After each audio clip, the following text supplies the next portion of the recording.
Hello guys, welcome to a new One Piece discussion. Today I will talk about the most wanted topic in One Piece history.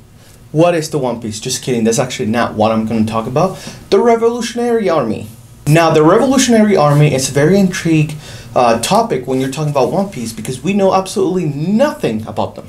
The very limited information we actually have is pretty much that Monkey D. Dragon is the leader, and that they oppose the world government. Apart from opposing the world government, they are the most dangerous faction in the One Piece world.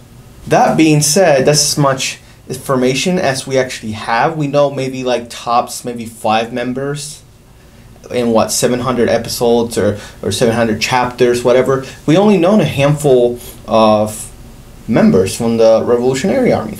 So here I'm going to tell you some of my theories of the revolutionaries. My first thought is that Dragon and Roger met and they exchange information. I have this thing where I really believe that at one point Dragon was an admiral, either vice admiral, rear admiral, not a fleet admiral, but he was admiral level. Or he was an admiral at one point. Him being an admiral, when Roger got caught, means that he was able to maybe meet with Roger somehow. Or even before Roger even met, even before Roger even get caught, that Dragon and Roger exchange information. The main reason for me to think this way is the fact that we have Roger went to Raftel, and we know this because of Raleigh. We know that he has information about the poneglyphs. So this is information that Dragon could have. Dragon could have information about the Void Century right now. Maybe Gold D. Roger gave him this information. Upon finding out about this information, he was beyond pissed off. And maybe this is what inspired him to make the Revolutionary Army. The other theory I have is that Dragon's wife, which would be Luffy's mother, somehow died by the hands of either the Revolutionary Army, the Marines, the world government, the Gracie, the Tenvito, whatever it was. I feel like maybe she died by the hands of them doing something very heroic, like opposing them, and then that created the Revolutionary Armies. Not for revenge, but for changing the world. He can't bring her back, but he can change that world. And what makes this so perfect, what makes this theory that makes sense, is the fact that he did not take care of Luffy. He's willing to sacrifice the stuff he loves because his love died, like his wife died. And that's why he's willing to not take care of Luffy, I guess you can say it. And just wreak havoc, try to ruin the world government, trying to finish his mom's will, since One Piece is all about inheriting somebody's will. Another theory about Monkey D. Dragon and the Revolutionaries is that Monkey D. Dragon is a devil fruit user. I would like to think that he has perfect Haki control, but let's face it, what if he does have perfect Haki control? And on top of that, he has a devil fruit. Now you gotta think about it. Every time we're shown Dragon, he's always seen with, wind. Or some type of messed up weather pattern. Maybe he has a wind paramecia fruit. That would be pretty cool, right? I mean, he doesn't have to be a Lugia user. Maybe he has a wind Lugia. That's a possibility. Maybe he has an ancient Soen dragon fruit. That's kind of cliche because his name is Dragon. But then again, Dragon might not be his actual real name. His name might be something else, and Dragon was the name given to him when he became a revolutionary. Just like Akainu's name, it's not Akainu. That's his code name for when he became an admiral. His name is Sakakusi or something like that. Kizaru, his name is Borsolino or Borsomelio, something like that.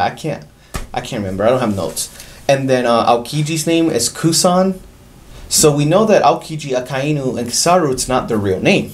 It is a code name given to them. Just like Akainu means red dog, Aokiji means blue pheasant or bird or something like that. So dragon could be a name given to him as a code name, you know, or whatever, you know. So maybe that's not his real name. Dragon might not be his real name. Dragon might be the name given to him, maybe because he had an ancient sowing fruit that allowed him to turn into a dragon. We have seen one ancient sowing fruit. They're very rare. We have only seen one, and it's the one that Captain X-Drake has. Being a Marine, meaning that you buy devil fruits. It is a possibility. There's a huge possibility that maybe when Dragon was in the Marines, or if he was ever in the Marines, but what if he was in the Marines? There's a possibility that he might have an ancient sowing fruit. An ancient sowing fruit that turns him into a dragon. Maybe a dragon that lets him control the weather. Who knows? The other possibility for Dragon's powers might be that he has an ancient weapon. Imagine full body hockey Virgo, or full body hockey Dragon, just like Virgo, with an ancient sowing fruit that lets him change the weather. How amazing would that be? And this theory, it's insane. I have no way to prove it, but I believe that when Aokiji left the world government, or the Marines, because he's not an admiral anymore, spoiler, I'm sorry, he's a revolutionary. I would like to think that Aokiji's a revolutionary, one, because he, out of all three admirals, he's the one that had the most character development, and it would make sense for him to go to the revolutionaries, because now during this war he saw the evil and how far the world government wanted to go. We have these three guys, these three admirals. All three of them have a different form of justice. Aokiji had a fight with Akainu. He saw that Akainu was this power hungry absolute justice tyrant. He didn't agree with it. They fought. Aokiji lost. The best way to change the world, it's not by being a pirate, it's not by being a Marine, it's by being a revolutionary and taking down the one problem. Another cool thought that came through my head was, so Kuma gave himself up to the Marines pretty much for them to test on him, do their experiment, but he was a revolutionary. And that actually is kind of odd, because if you think about it, why would a revolutionary give himself up to the Marines? And it's a weird thought to think about this. Yes, we know Kuma died. He got turned. He's 100% cyborg now. He helped. You know, maybe he was a spy for Dragon. But have you thought about it? Who did this procedure on him? Was it Dr. Vegapunk? Have you thought maybe Vegapunk is into it? What better way of taking down the world government by having your scientists within? He's getting all this knowledge all the time. He's getting all this knowledge, he's getting all this funding, he's getting all these things. Now think about how insane it will be if Dr. Vegapunk is a revolutionary. You just think about it. Because maybe him and Kuma are working together. Maybe Kuma turning himself into a weapon. It's some sick plan for at the last minute. He presses a switch and he literally turns on the world government and starts fighting them. Imagine that army of Kuma. That army of Kuma did shift the balance of the war during Marineford. Imagine Dragon with those many pacifistas helping him. And all of these can be accomplished if Dr. Vegapunk really is a revolutionary. Now that is just a thought. It is a crazy thought. It is probably won't happen, but it does raise the question, how did Kuma get involved with the government in the first place? Yes, he was a Chibukai, but you don't see Don Flamingo or the Flamingo, you don't see Hancock, you don't see Jinbei, Crocodile, none of them are getting too involved with the Marines, but then Kuma did.